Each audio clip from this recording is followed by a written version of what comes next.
Funny fable story of Pinocchio in the forest. Once upon a time, in a distant forest, there lived a puppet made of wood called Pinocchio. He was created by the old woodcarver Geppetto and was loved by all the creatures of the forest.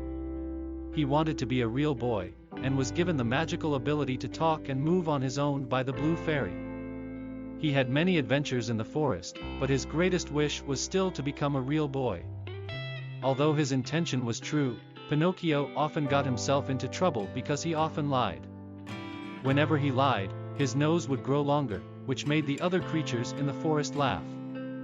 One day, Pinocchio was walking through the forest with his cricket friend Jiminy, when they stumbled upon a fox and a cat. They were trying to convince Pinocchio that they would help him become a real boy if he just followed them to a certain place. Jiminy warned Pinocchio not to trust them, but he didn't listen.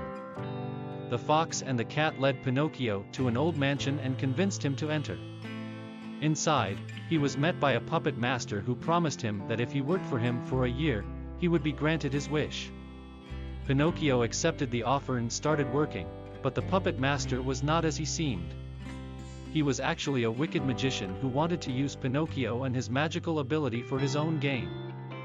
Luckily, Pinocchio was saved by the Blue Fairy and Jiminy before the magician could do anything to him. The Blue Fairy then granted Pinocchio his wish, and he finally became a real boy. He thanked the Blue Fairy and Jiminy before running back to his beloved forest, never to lie again. The moral of this funny fable is that you should never trust strangers, and that telling the truth is the best policy.